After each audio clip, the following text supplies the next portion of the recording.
Back to news. Telugu రాష్ట్రాల్లో మరో 5 రోజులు ఎండలు మండనున్నాయి. కొన్ని జిల్లాల్లో 48 డిగ్రీల వరకు నమోదు కానున్నాయి. బంగాళాఖాతంలో ఏర్పడిన ఉపరితల ఆవర్తనంతో పాటు ఉత్తరాది నుండి వీస్తున్న వేడి గాలుల ప్రభావం తెలుగు రాష్ట్రాలపై ఉంది.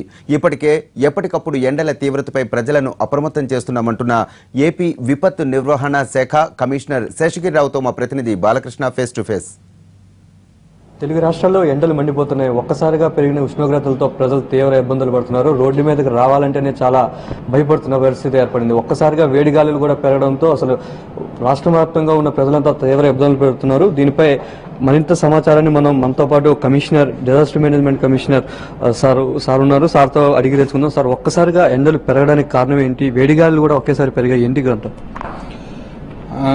అంటే మనకి ఇస్రో నుంచి ఫోర్కాస్ట్ వచ్చిందండి. కొంత అక్కడ అండమాన్లో డిప్రెషన్ కానీ లేకపోతే ఇక్కడ ఉన్న వేరియస్ క్లైమాటిక్ ఫ్యాక్టర్స్ వల్ల, హ్యూమిడిటీ పెరగడం వల్ల కూడా అనేక కారణాల వల్ల బాగా టెంపరేచర్స్ సోర్ అయ్యాయి. ఇప్పుడు మీరు చూసుకుంటే ఈ స్క్రీన్ మీద సుమారుగా ఈ ప్రాంతాల్లో మోర్ దెన్ 45 డిగ్రీస్ టెంపరేచర్ ప్రస్తుతం ఈ మధ్యాహ్నం ప్రాంతంలో రావడానికి అవకాశం ఉంది. 45 to 47 డిగ్రీస్ టెంపరేచర్. ప్రజలందరినీ కూడా అందుకనే అప్రమత్తం చేశాము వివిధ మాధ్యమాల ద్వారా. అదేవిధంగా జిల్లా యంత్రాంగాలన్నింటినీ కూడా మనము అప్రమత్తం చేయడం జరిగింది. సార్, అంటే ఖచ్చితంగా గుంటూరు, కృష్ణా జిల్లాలోనే ఎక్కువగా పెరుగుతుంది, 45+ అవుతుంది. దీనికి ఏమైనా ప్రధాన కారణం ఏమైనా ఉందా? అంటే వాతావరణం మార్పులు అధ్యయనం చేస్తూ సైంటిస్టు ఈ ఫోర్కాస్ట్ ఇస్తూ ఉన్నారు. సో వీటన్నిటిని కూడా మనం ఇక్కడ డిజాస్టర్ మేనేజ్మెంట్ నుంచి కమ్యూనికేట్ చేయడం జరుగుతుంది. ఈ వేడిగాలు మరిన్ని రోజులు, ఇంకా ఎన్ని రోజులు కొనసాగే అవకాశం ఉంది? ప్రజలు ఎలాంటి జాగ్రత్తలు తీసుకునే అవసరం? ప్రస్తుతం ఉన్న ఫోర్కాస్ట్ అయితే 22nd వరకు, 21st, 22nd తేదీల వరకు అనేక ప్రాంతాల్లో అత్యధిక ఉష్ణోగ్రతలు నమోదయ్యే అవకాశం ఉంది. కాబట్టి ఈ నెక్స్ట్ 5 days ప్రజలు అప్రమత్తంగా ఉండాలి, జాగ్రత్తలు తీసుకోవాల్సిన అవసరం ఉంటుంది. సార్, దీంతో పాటు నిన్న చాలా సక్సెస్ అయ్యారు. పిడుగుని అక్యురేట్ గా చెప్పి ఏ ప్రాంతంలో పడుతుందని చెప్పేసి తీసుకొచ్చారు. ఆ టెక్నాలజీపై ఏమంటారు?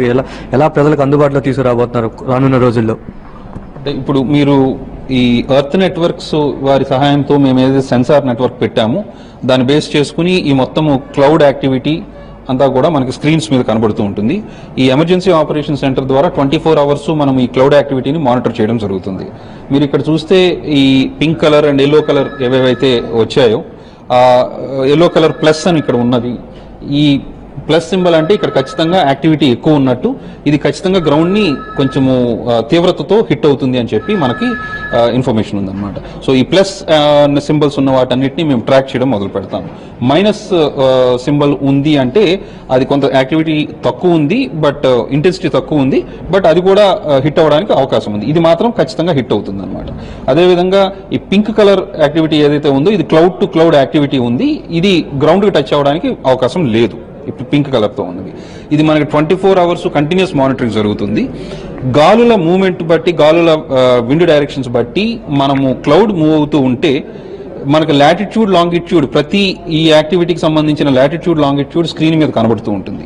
ఆ లాటిట్యూడ్, లాంగిట్యూడ్ ఏ గ్రామానికి చెందినదో, ఏ ప్రాంతానికి చెందిందో మనం ఐడెంటిఫై చేసి ఆ ప్రాంత ప్రజలను అప్రమత్తం చేయడానికి ఒక 20 నుంచి 30 నిమిషాల అడ్వాన్స్ గానీ మనము అప్రమత్తం చేయడానికి కావాల్సిన టెక్నాలజీ మనకు అందుబాటులోకి వచ్చింది. దీన్ని మనము ఒక 15 రోజుల నుంచి ట్రయల్ రన్ పద్ధతిలో టెస్ట్ చేస్తూ ఉన్నాము. అంటే ప్రజలకు అందుబాటులో, అంటే నిన్నటి వరకు అయితే ఎలక్ట్రానిక్ మీడియా ద్వారా కొంత సమాచారం ఇచ్చారు. ఇంకా మరింత చేరుగా చేసుకునేందుకు కొత్త పద్ధతులు ఏమైనా అవలంబించుకుపోతున్నారా? వాళ్ళకి ఏమైనా SMS కానీ మెసేజ్ కానీ ఏమైనా పెట్టబోతున్నారా? ఇప్పుడు భవిష్యత్తులో అంటే నెక్స్ట్ బహుశా 1-2 నెలల్లోనే ఇది పూర్తి స్థాయిలో స్టెబిలైజ్ చేయడానికి ప్రయత్నం చేస్తున్నాము. అందులో మొదటి అంశం సెల్ టవర్ కంపెనీస్ వాళ్ళతో మాట్లాడి, అంటే మొబైల్ ఆపరేటర్స్తో మాట్లాడి మనము ఏ లాటిట్యూడ్, లాంగిట్యూడ్ లేకపోతే ఏ గ్రామాన్ని అయితే మనం ఐడెంటిఫై చేశామో అక్కడికి SMS and voice message system వెళ్ళేటట్టుగా ప్రయత్నం చేస్తున్నాం సాఫ్ట్వేర్ ఇంటిగ్రేషన్తో. అంటే SMS కొన్నిసార్లు చూడకపోవచ్చు కాబట్టి వాయిస్ మెసేజింగ్ ముఖ్యం. వాయిస్ మెసేజింగ్ అంటే ఫోన్ రింగ్ అవుతుంది, మేము రికార్డ్ చేసిన మెసేజ్ ఏదైతే ఉందో ఆటోమేటిక్గా అది కంప్యూటర్ ద్వారా ఆ మెసేజ్ ఆ ఫోన్స్కి వెళ్ళిపోతుంది అనమాట through cell tower. So that ఆ సెల్ టవర్ పరిధిలో ఉన్న మొబైల్ ఫోన్స్కి మాత్రమే మనం మెసేజ్ పంపించడానికి అవకాశం ఉంటుంది. సార్, మొత్తానికి ఇంకా ఏపీ ప్రజలకు ఇంకెన్ని రోజులు ఈ ఉష్ణోగ్రత బాధ, అంటే ఎండ తీవ్రత ఉండబోతుంది? 22nd వరకు అయితే ప్రస్తుతం మనకు ఫోర్కాస్ట్ ఉంది. 22nd తర్వాత ఉష్ణోగ్రతలు తగ్గడానికి అవకాశం ఉందని చెప్పి మనకి ప్రస్తుతం ప్రాథమిక అంచనాలు, బట్ కన్ఫర్మేషన్ ఇంకొక 2 రోజుల్లో ఇస్తాము.